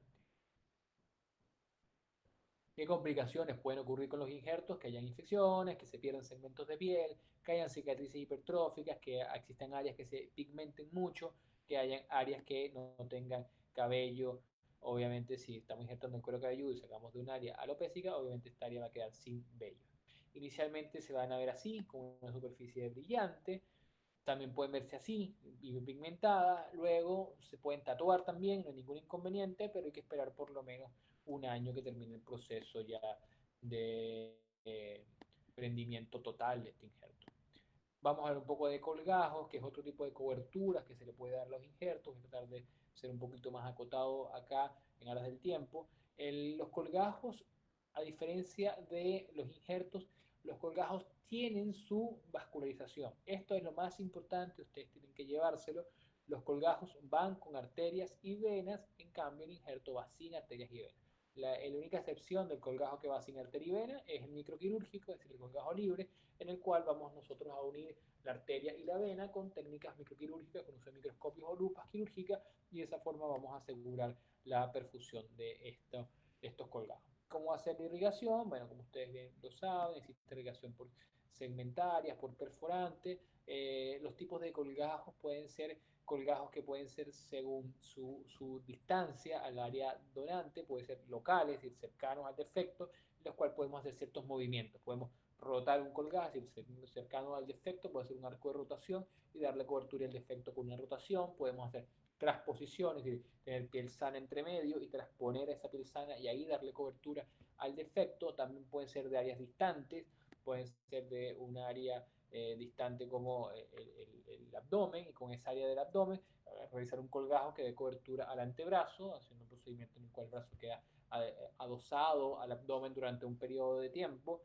Y eso es importante saber que para que estos principios funcionen en los colgajos tenemos que tener un claro conocimiento anatómico de la vascularización basado fundamentalmente en los angiosomas, que no son más que este bloque tridimensional de tejidos que va a estar interconectados con vasos, y todo colgajo debe tener por lo menos un angiosoma para asegurar. Podemos ver en este dibujo lo que serían los colgajos locales. Aquí podemos ver, como les comentaba, una rotación, un defecto acá, hacemos un marcaje semicircular y este segmento de piel va a llegar acá para darle cobertura a este defecto. También podemos hacer avances en BI, formas de B, luego termina a diferencia acá que podemos ver cómo empieza con una B y luego termina con forma de I, colgajo de BY. Aquí podemos ver también lo que sería una cetoplastía, que es un procedimiento que lo podemos ocupar tanto para hacer coberturas de defectos cutáneos como para tratar secuelas de quemaduras como vías retráctiles. También lo que les comentaba de colgajo a distancia, aquí ven un colgajo microquirúrgico, un defecto cutáneo posterior a una quemadura y que tuvo un trauma asociado, se tiene que un fijador circular externo, y aquí pueden ver un colgajo microquirúrgico como está con su arteria y su vena anastomosada. También otro principio, los colgados a distancia son con los colgados que ocupamos también para reconstrucción de mama, en las cuales tomamos segmentos de abdomen y eso lo vamos a llevar a la mama para la reconstrucción. Entonces, ¿cuándo vamos a ocupar los colgajos? Fundamentalmente es cuando, si hacemos un injerto y el injerto no fue bien, eso es y no se puede hacer cierre primaria, podemos ocupar los colgajos también para en los casos donde hay que cubrir una prótesis y también en los casos de reconstrucción facial. ¿Cómo vamos a monitorizar los colgajos, que el colgajo anduvo bien? Fundamentalmente por ver cómo está llenado capilar, ver cómo está el color del colgajo, podemos ocupar tinciones, colocarle por viendo venosa fluorceína y que son colorantes y vamos a apagar la luz del pabellón y vamos a ver cómo se van a teñir de morado el área del colgajo que va a estar bien vascularizado. Y también podemos ocupar este instrumento que vemos acá a la derecha, que es simplemente un eco Doppler, y podemos ver cómo va a estar la vascularización, cómo se siente el latido de la arteria en los casos de colgajos axiales. Los colgajos axiales van a ser aquellos colgajos que van a tener una arteria que va a discurrir paralela a la piel. Esto es a diferencia de los colgajos que les comenté previamente, los que son los locales, en los cuales la vascularización va a ser random, es decir, va a ser gracias al plexo subdérmico. En cambio, en estos casos, los axiales, va a tener una arteria bien conocida que va a ser la que va a suplir la vascularización de este colgajo. Pueden ser de qué tipo, pueden ser dermograso, es decir, agarramos la piel y parte de la grasa, puede ser fasciocutáneo, agarramos la piel, la grasa y parte de la fascia, como lo ven en este dibujo, piel, grasita y parte de la fascia, o pueden ser músculo cutáneo, es decir, va la piel y va inclusive el músculo, como este que vemos acá. Los colgados musculocutáneos van a clasificarse fundamentalmente según el tipo de vascularización, es decir, cuántas arterias existen en el colgajo. Puede ser una arteria única, pueden ser múltiples, pueden ser dos, pueden ser cuatro. Esto no es necesario que ustedes lo dominen, pero es importante que sepan que existen varios tipos de colgajos musculocutáneos que implican que tienen músculo y que tienen piel. Los microquirúrgicos, les comenté, son los colgados que los hacemos con microscopio o con lupas de aumento de 2.5 o 3.5x, y de esa forma podemos darle cobertura a defectos de quemaduras o también por otras índoles también, haciendo anastomosis, es decir, uniones de arterias y venas. Expansión de los tejidos. ¿Qué consiste la expansión de los tejidos? La expansión de los tejidos consiste en los mecanorreceptores, en hacer que exista hiperplasia de los tejidos con uso de estos dispositivos. Estos dispositivos los vamos a colocar debajo de la piel y con esta válvula que está acá vamos a infiltrar de forma progresiva, de forma semanal o cada 15 días, suero fisiológico hasta que estos vayan expandiéndose debajo de la piel, y de esa forma vamos a obtener nuevos tejidos que nos va a permitir dar reconstrucción a algún tipo de defecto. Aquí vemos como el estiramiento celular va a estimular los mecanorreceptores y va a realizar la proliferación celular. Esta hiperplasia nos va a ocasionar que genere nuevo tejido. Aquí vemos a este paciente, un paciente quemado, en el cual tenía una vía retráctil a nivel cervical, pero tenía un área cutánea pequeña que estaba en buenas condiciones. Se le colocó un expansor acá y otro expansor acá, es decir, dos expansores cutáneos. Esto se fue llenando de forma progresiva y luego se retiró todo este segmento cutáneo y esta piel nueva que tenemos acá pasó a estar en esta parte superior para darle cobertura a esa área. Estos principios es que va a ser cada 15 días, entre 7 y 15 días su aumento. Aquí vemos a este paciente también con una quemadura, en el cual posterior a la quemadura tenía un área alopésica, no tenía cabello en esta zona.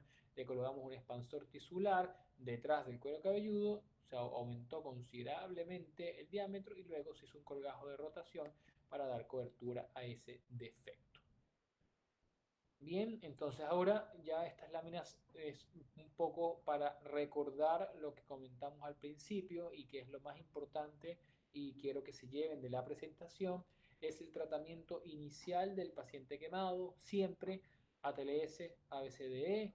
Luego debemos de tener mucho énfasis en la fluidoterapia, calcularlo según el esquema de Parkland, 4 cc por kilogramo de peso por porcentaje de superficie corporal total quemada que tiene el paciente.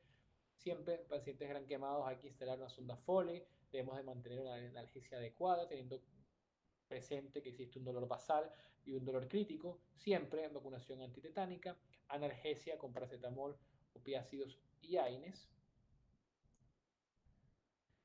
fluidograma del paciente gran quemado, va a ser este, y se los puedo pasar, no tengo ningún problema, básicamente esquematiza lo que hemos conversado el día de hoy. Bueno, eso sería todo, chicos. Estoy atento a sus preguntas.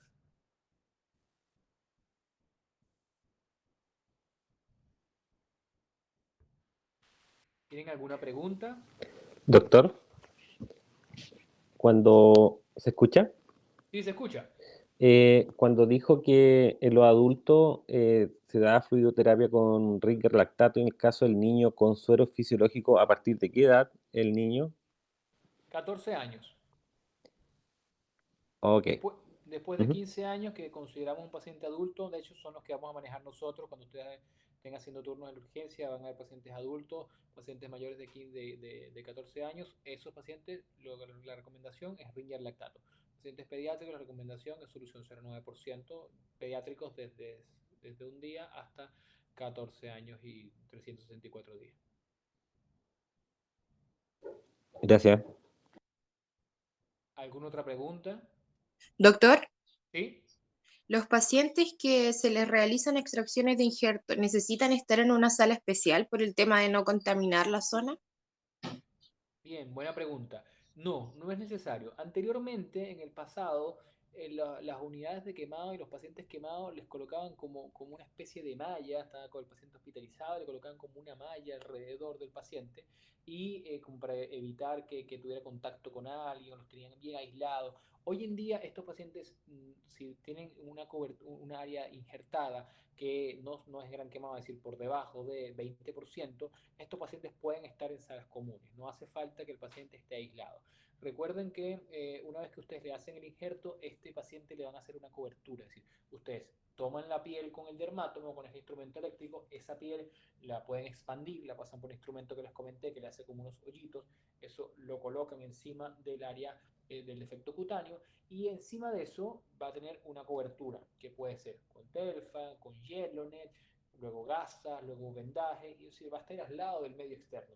Importante que este paciente, esa área injertada, no tenga cizalla, es decir, no, si es un área injertada, por decirlo algo, el antebrazo, no haga este movimiento, porque ese movimiento del injerto en el área donante va a impedir que se haga este puente de fibrina, esta invisión plasmática, esta neovascularización, que es la que en el fondo va a suplir la irrigación sanguínea de esta nueva piel.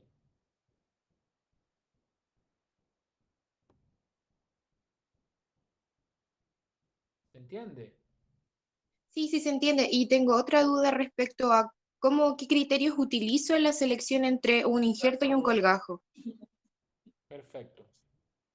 El 90% de los pacientes quemados van a salir adelante solo con injertos. Es decir, un paciente quemado, el 90% de ellos con injerto va a ser suficiente. ¿Qué casos vamos a ocupar colgajos fundamentalmente va a ser cuando tenemos estructuras nobles que no tienen vascularización suficiente para mantener vivo un injerto. ¿Cuál va a ser? Un tendón expuesto sin peritendón, un tendón expuesto que no tiene el peritendón, el paratendón, que es donde discurre esta red vascular superficial. Eso tú le colocas un injerto y lo vas a perder. Entonces, en esos casos, debes hacerle un colgajo. Hueso expuesto. Hueso expuesto es una máxima, es hueso muerto. Es decir, si está el hueso expuesto, hay que darle cobertura.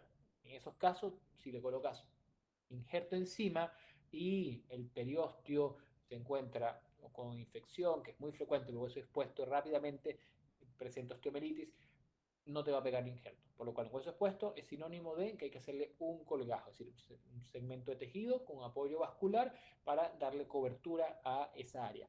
También cuando tenemos un área vascular expuesta, ¿sí? El paciente, como el paciente del video que les comenté, que tenía una gran área expuesta, sobre todo a nivel inguinal, a nivel femoral, ahí probablemente en cualquier momento se puede exponer ahí el paquete femoral. Este paciente muy probablemente haya terminado en un colgajo para darle reconstrucción a esa estructura vascular que está expuesta. Entonces, básicamente va a ser estructuras nobles en las cuales el injerto no vaya a prender tendón, hueso o estructuras vasculares.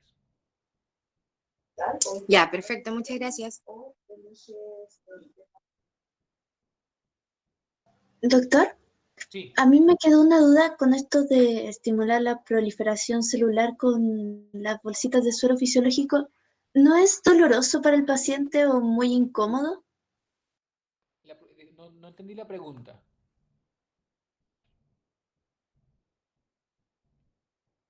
¿Puedes repetir la pregunta? Mostró esta imagen, creo que eran bolsitas de suero fisiológico que iban por presión estimulando la proliferación celular y me causa dudas si no les duele hacerles crecer la piel así. No, a ver, se malentendió. La proliferación celular, o sea, las bolsitas de suero era para ejemplificarle lo que significa la fluidoterapia, es decir, hidratación vía endovenosa de estos pacientes con el Ringer lactato según la fórmula de Parkland. 4 cc por kilogramo de peso por la superficie corporal que tienen quedado. Eso es cuanto a las bolsitas para la fluidoterapia del paciente. Para la proliferación celular o que estas heridas mejore su vascularización local para que preparemos el lecho para luego injertarlo, podemos ocupar varias cosas. Una sería las coberturas cutáneas, como les había comentado, que están los apósitos de hidrocoloide para mantener el ambiente húmedo, los apósitos de alginato, que pueden ser de calcio o de plata en caso de que haya infecciones, las espumas hidrofílicas que nos absorben exudados en los casos de estos pacientes que tienen grandes extensiones que son muy exudativas por la gran pérdida proteica, y también podemos ocupar el sistema VAC, que es un sistema de presión, es decir, sobre la quemadura colocamos una cobertura que va a ser con telfa, que es un apósito no adherente, unas espumas y una sonda de aspiración que va conectada a un sistema cerrado. Esto va a mantener una presión y esta presión va a aumentar la proliferación celular. Me imagino que eso es lo que te refiere. Esto no es doloroso porque es un sistema cerrado. Lo que duele con los pacientes quemados es, primero, cuando son quemados superficiales e intermedios. Eso es ahí es donde está el dolor. Y por eso es que es súper importante, primero, manejo del dolor base y el dolor crítico, y segundo, tener una cobertura en estos pacientes quemados. Ocupar, ojalá, apósitos y para que las curaciones no sean tan seguidas. Si ustedes ocupan un apósito de hidrocoloide, la curación de este paciente quemado va a ser cada 5 días, es decir, le van a dar un confort enorme, ya que no van a tener que hacerle todos los días la curación, a diferencia como se hacía en el pasado, que se hacía todos los días colocándole suero. Inicialmente, la primera curación es irrigar suero al paciente, sin clorexidina, sin iodapovidona, más nada. Pero las curaciones sucesivas va a ser con alguno de estos apósitos que les comenté. No sé si se entiende la idea.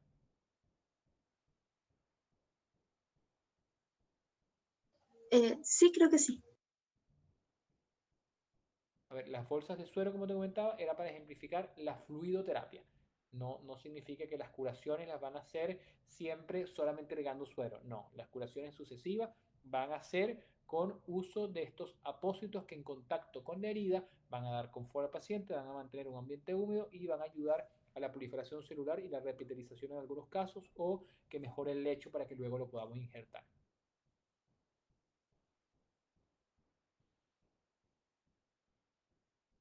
Doctor, ahora me surgió otra duda. El tema de los criterios que yo elijo en un paciente para poder poner un injerto o un colgajo, ya que igual eso requiere un cuidado posterior súper específico. ¿Hay que considerar algo en específico en el paciente para poder entrar en este procedimiento? Los pacientes, como les comentaba, los pacientes, el 90% de los pacientes quemados van a ser resueltos solamente con injerto. Si el paciente dentro de su quemadura posee un área donde está expuesto el hueso, está expuesto un tendón, sí, peritendón, está expuesto una estructura vascular, en estos casos hay que ser colgado. En la práctica clínica de ustedes, como medicina general, esta decisión no la van a tomar. Esto no es parte del manejo que ustedes le van a dar al paciente quemado. Esto se los coloco para que ustedes tengan el manejo general y bueno, hagan su pasada por plástica en el hospital, tengan una idea de cómo es el manejo. Pero realmente esa decisión clínica es una decisión de especialidad. Pero básicamente la decisión va a pasar por ahí, va a pasar por la exposición hueso, tendón o estructuras vasculares.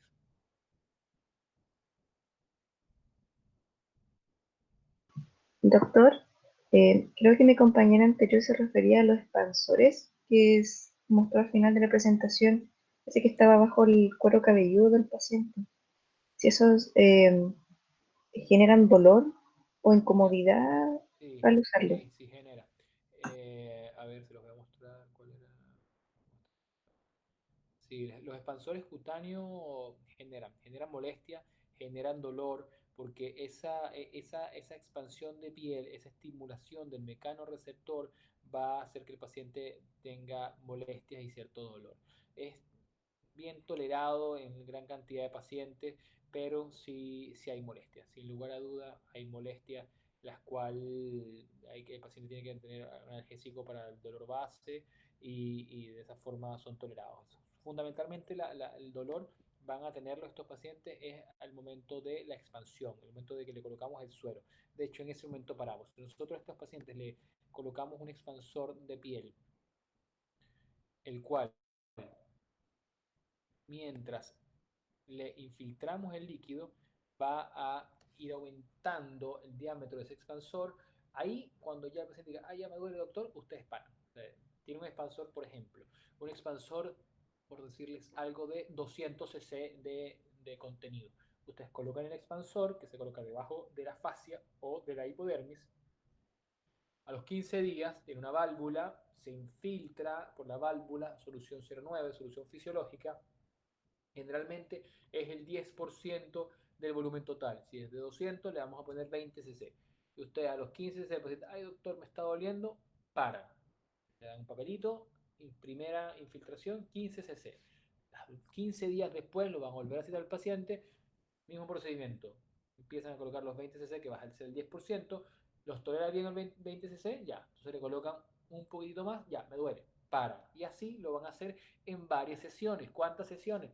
Pueden ser entre 7 a 10 sesiones en algunos casos. Esto nos va a permitir que aumente este tejido y ese tejido, como nuevo comentó, nos va a permitir darle cobertura a un área quemada. Esto puede ser no solamente para pacientes quemados, los expansores de piel los ocupamos para muchas cosas.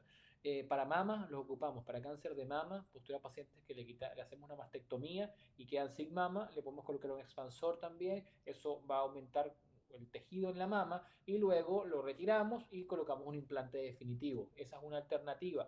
También en los pacientes que tienen neurofaciales extensos es una alternativa. Colocamos el expansor, expandimos la piel sana y luego retiramos ese neus y esa piel sana nos va a dar cobertura a ese defecto que va a quedar posterior a la resección de ese neus o de un cáncer. Muchas gracias. Doctor, ¿se escucha?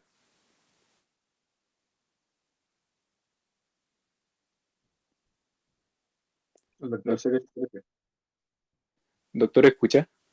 Sí, sí, le escucho.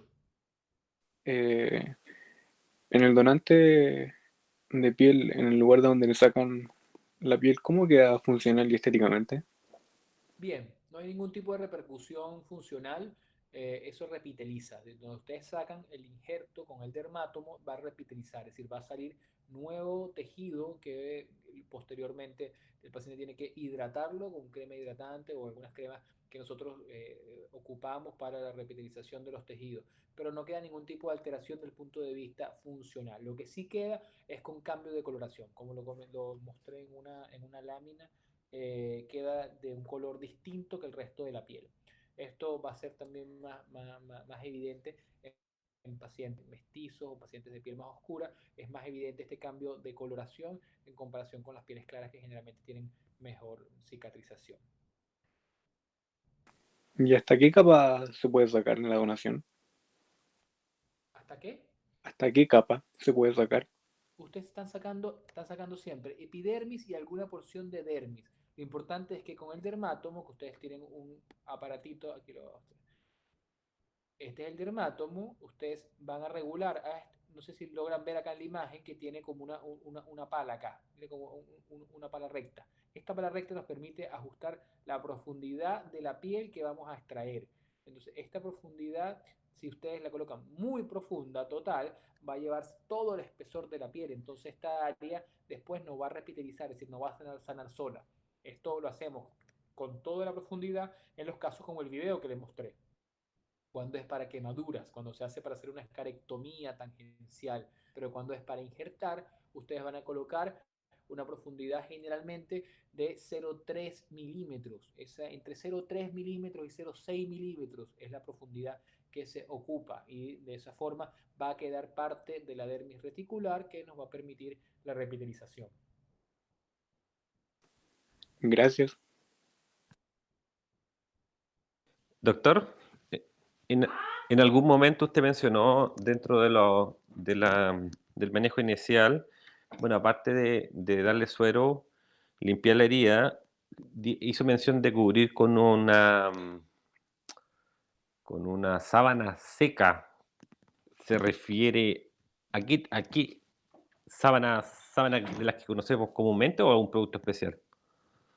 Bien, a ver, si ustedes tienen están trabajando en un Cefá, en Secof, en una posta, y les llega un paciente gran quemado, un paciente de 70%, 60%, en este paciente lo que tienen que hacer es colocar las vías permeables, partir la fluidoterapia al tiro, curación con suero, solamente colocarle suero en la herida, retirar las flicteras que tengan, y la cobertura en ese momento, la recomendación es que no estén usando apósitos ni ungüentos de ningún tipo, por lo que les comentaba que cuando llegue al hospital base o al centro de anquema, lo primero que van a hacer es retirarlo todo y exponerlo para poder ver qué superficie está afectada. Entonces, la recomendación es: colocan gasas estériles sobre el paciente, o las sábanas que se ocupan en pabellón, que son unas sábanas que están limpias o ojalá estériles, pero si no pueden ser inclusive sábanas limpias solamente, y dan cobertura al área quemado para darle confort al paciente mientras se traslada, cosa de que cuando llegue al hospital base sea fácilmente podamos quitarle esa sábana y poder ver el área que está comprometida. No tiene mucho sentido que ustedes a este paciente estén gastando recursos en colocando apósitos hidrocoloides, alginato, espuma o algún apósito costoso en un área extensa, cuando desde el periodo que ustedes lo ven hasta que llega al hospital, lo primero que se va a hacer es retirar este tejido. No sé si se entiende la idea. Sí, perfecto. Muchas gracias.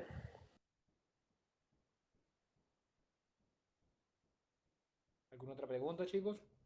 Sí, doctor, respecto a los seminarios de la tarde, ¿van a ser evaluados o no? El seminario del doctor Reyes sí, que tiene unos casos clínicos que los va a evaluar. El de la doctora Farías no, que el de la doctora Farías les va a hablar de patología mamaria y les va a hablar de úlceras por presión. Ese no es evaluado. El del doctor Reyes, que me da la impresión de que es el día de mañana, sí tiene evaluación. Pueden comunicarse con él, no sé si tienen el mail o los números de él se los hago llegar para que cuando Sí, tengan ¿me podría mandar el mail de él, por favor, para Sí, poder claro, comunicarme? que me está escribiendo, creo que era Cata, que me escriba para mandárselo. Sí, muchas gracias, doctor. Súper. Bueno, chicos, estaríamos, que estén muy bien.